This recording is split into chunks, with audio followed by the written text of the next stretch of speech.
Office పోలేదా sir? వెళ్ళాలి sir. అదే ఓకే సార్. అదేమా మీరు ఏదన్నా మాట్లాడాలన్నప్పుడు నాకు మెసేజ్ చేయండి, కమ్యూనికేట్ చేయండి, నేను చేస్తా మాట్లాడు. ఇంకోటి ఏంటంటే నువ్వు ఏదో ఒక మాట ఉన్నావు కదా, అటువంటి పనులన్నీ మానుకో. I will be responsible to my son sir. ఇప్పుడు అదే very good very good. Sridhar వాళ్ళ పేరెంట్స్ కి ఇప్పుడు గుర్తొస్తున్నారు కదా. ఇన్నేళ్లకు అన్ని ఎదిగిన కొడుకు మీద వాళ్ళకి అంత ఉన్నప్పుడు ప్రపంచమే ఇంకా ఏం తెలియని కొడుకు మీద శ్రీధర్ ఉన్నప్పుడు కూడా నేను అదే చెప్పా. కాబట్టి I will be responsible to my sun. నేను మనం అడిగినప్పుడు కూడా అడిగినా, నువ్వు అంకుల్ అంటే అనొద్దు, నీకు మంచిగా వస్తాయిలే, నేను ఉండాను అన్నట్టుగా నువ్వు కూడా చెప్పుండవు శ్రీధర్. లేని పోనట్టు అన్ని అసలు కల్పించినావు. ఇవన్నీ నిజాలంటే నేను అటు చెప్పలేదు ఇటు చెప్పలేదు అంటాడు ఎవరు నమ్మని. ఒక విషయం, మీరు నిన్న మాట్లాడిన మాటలు బట్టి నేను ఏమర్థం చేసుకున్నా అంటే, శ్రీధర్ అతనికి ఫేవర్ గానే చెప్పుకున్నాడు. ఎందుకంటే వెనెవర్ యూ కాల్ ఒక విషయం చెప్పారు కదా, అది ఓన్లీ శ్రీధర్ మాత్రమే చెప్పగలడు. శ్రీధర్ ఏదైనా సరే తనకి ఫేవర్ గానే చెప్పుకోగలడు, కానీ తను ఏం చేశాడు అనేది చెప్పడు. మీకు తెలియని విషయం కూడా చెప్పనా నేను? అసలు శ్రీధర్ దృష్టికి మీ దృష్టికి రాని విషయాలు నాకు వచ్చింది, మీది కాదు బయటది. ఏంటి సార్? జెంటిల్ గా జనసేన అంటే ఇన్స్టాలో అమ్మాయిలు గాని అబ్బాయిలు గాని క్లోజ్ ఉంటారు. బెంగళూరులో పిల్లలు ఎవరో మనకు సంబంధించిన పిల్లలు మనోడిని ఇన్స్టాలో చూసి congratulations sir being a proud Janasena అట్లా వాళ్ళు యంగెస్ట్ ఎమ్మెల్యే పెడితే మనోడు ఫ్లడ్ చేసినట్టు సిగ్గుండాలి సార్. వాళ్ళు నాకు ఫోన్ చేసి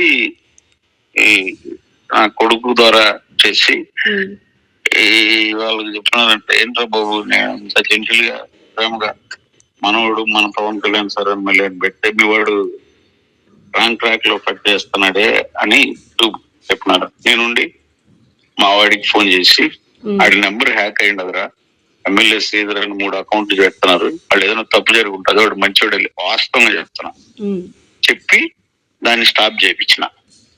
వాళ్ళు కంప్లైంట్ చేయాలనుకున్నా నాకే, నేను మా కొడుకు కూడా ఎందుకు తెలియాలని, అది తప్పులే, అది వాడి అకౌంట్ హ్యాక్ అయ్యింది, అది కావాలని చేస్తారు వేరే పార్టీలో అది అని చెప్పి, కానీ అది ఫ్యాక్ట్. వాడు నాకు స్క్రీన్ షాట్ తో సహా పంపించాడు. అంటే నేనేమంటానంటే విపరీతమైన అదేంటి ఆ పిల్ల చేస్తుంది మాది చపలత్వం, పిల్ల చేష్టాలు ఆడవాళ్ళ మీద అంతా మాట్లాడితే ఇంక దానికే అన్నట్టు అనుకుంటే ఇంకా అది. నేను పబ్లిక్ గా నిన్న అతన్ని నేను ఎప్పుడు ఆపాను, వాళ్ళ పెద్దోళ్ళని కూర్చోబెట్టి కూడా చెప్పిన, ఓకే మీరు ఆ పాపతో మాట్లాడు, వాటితో నాకేందని ధైర్యంగా సమాజంలో ఆ పాప బతకగలదు, రేపు ఇంకొక పాప పరిస్థితి ఏందని అడిగినమ్మా నేను. ఇతనికి ఎక్కువ ఉంది చబలత్వము అని చెప్పి స్ట్రిక్ట్ గా చెప్పాలి కూర్చోబెట్టి అని చెప్పి అందరితో మాట్లాడిన. అంటే ఇంపార్టెంట్ ఎవరైతే ఉన్నారో వాళ్ళ అందరికీ చెప్పిన, మనం బయట సివిల్ లైఫ్ లో ఉండేటప్పుడు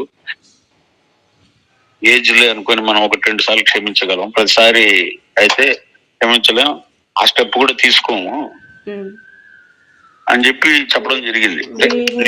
ఎక్కడ తెలుసా సార్ స్టాప్ చేసింది? టు బి ఫ్రాంక్ ఒక విషయం చెప్తాను, మీరు ఏమన్నా అనుకోండి దాని గురించి. అయ్యో తప్పలేదు. వైఫ్ ఉంది, నేను ఒకసారి వీడియో కాల్లో ఉంటే వాళ్ళ వైఫ్ అలా వీడి ముందు తిరుగుతుంటే, ఇది లెగిన్ లేస్తుంది, ఇది లెగిన్ లేసినా సరే శ్రీధర్ ఓకే వాడు అలాంటోడు. నేను అందుకే అంత స్ట్రిక్ట్ గా ఉండింది. నాకేమి ఇదేంటి, నేను డబ్బుల కోసమో దేనికోసమో అయి ఉంటే 5 సార్లు ప్రెగ్నెన్సీ వచ్చింది సార్. 5 సార్లు ప్రెగ్నెన్సీలో ఏదో ఒక ప్రెగ్నెన్సీ నుంచేసుకొని డబ్బులు అడిగేదాన్ని. కానీ ఈ నా కొడుకు అసలు తప్పు పోకూడదు, పక్కకు పోకూడదు, వాడు పిల్ల చేష్టాలు కానీ లేకపోతే అమ్మాయిల మీద మోజు కానీ, వాడు పక్కకైతే పోకూడదు, బాగుండాలి అని చెప్పేసి ఎంత రిస్ట్రిక్ట్ చేసి ఎంత అదుపులో పెట్టానో నాకు తెలుసు సార్. వాళ్ళ వైఫ్ ఎవరు సార్? అన్న అని పిలిచినప్పుడు ఆమె వదిన అవుతుంది కదా సార్. దరిద్రుడు.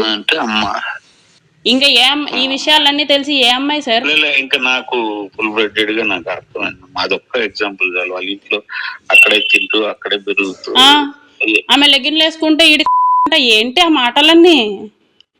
నీకంత కరువుగా ఉంటే పెళ్లి చేసుకో. నేను స్టిల్ ఏదైనా గొడవ వస్తే రే నువ్వు ఇలాంటి నా కొడుకు నేను నిన్ను అందుకే రిస్ట్రిక్ట్ చేసింది అనేసి నేను డైరెక్ట్ గా చెప్తాను, చేస్తాను.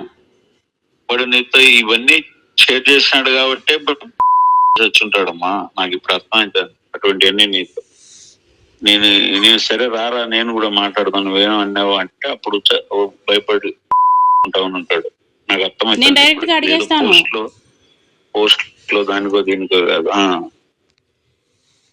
ఎందుకు సార్ ఇలాంటి మాటలు? నేను అయినా కూడా ఉన్నాను కదా సార్ వాడితోనే. నేను అంటాను, నేను కోపంలో అంటాను, నీ గురించి నీ అమ్మకి తెలిసినా నీ చెల్లికి తెలిసినా సరే నీ ముందు తిరగలేరా శ్రీధర్ అని చెప్పేసి.